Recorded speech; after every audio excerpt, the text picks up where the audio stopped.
Anong saklap na mapiit sa kulong ang malupit? Ito'y silid ng aking kalungkutan. Tala ko nakasama si Ama. Timujin, bilisan mo riyan. Kailangan natin magmadali. Bakit, Ama?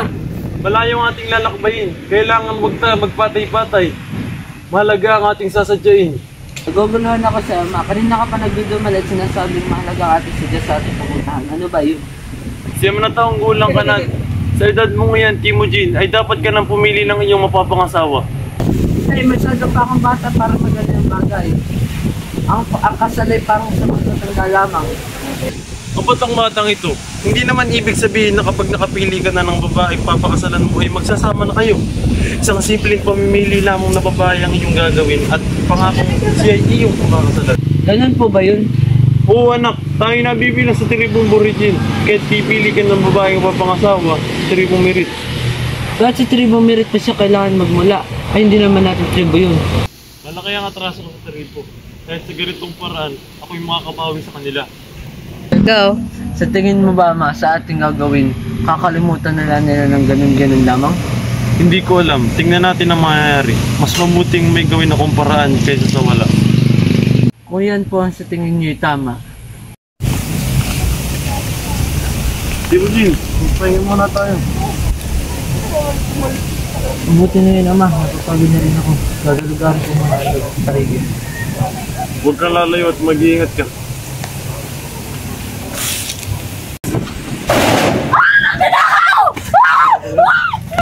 Ikaw mainit, di ako masama.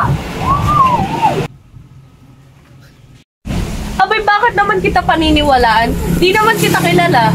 Kahit na hindi mo ako kilala, papatunayan ko pala sa inyo ako mabuti. Aber, paano mo naman mapapatunayan ang iyong sinasabi? Sige nga, Basta ba hindi mo ako pagtatuan sa papakita ko sa'yo? tignan natin.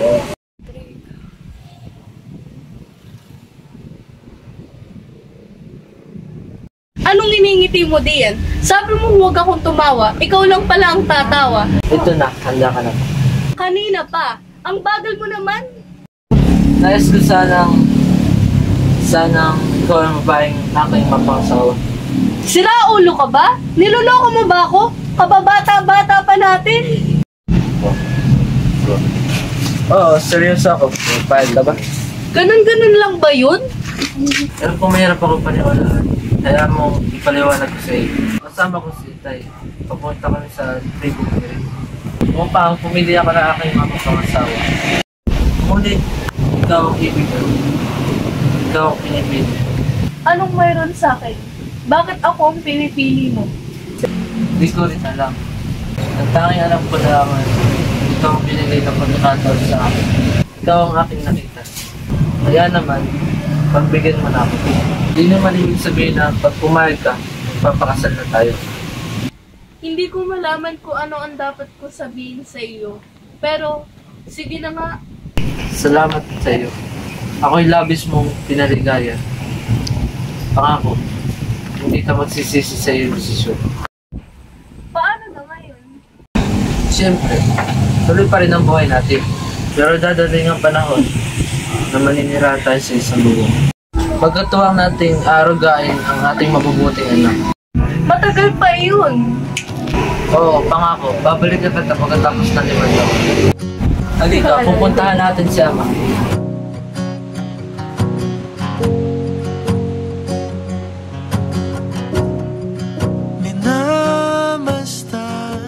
Mas,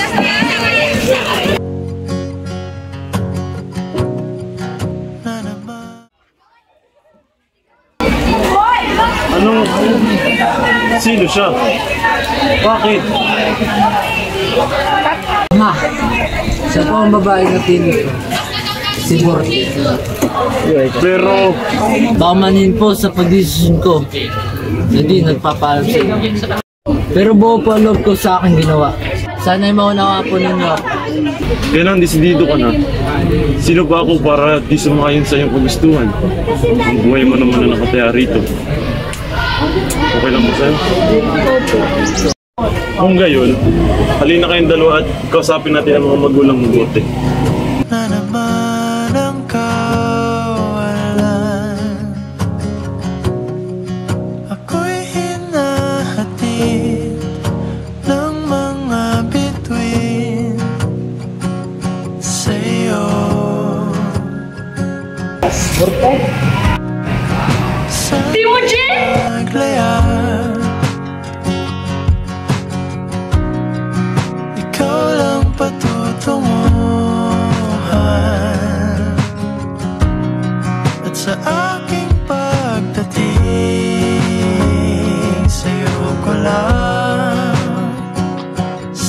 sasabihin. Pasok. Tapos ikaw ka, Borte.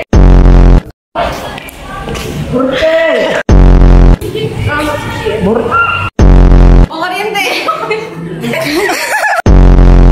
Kanina ka po ba?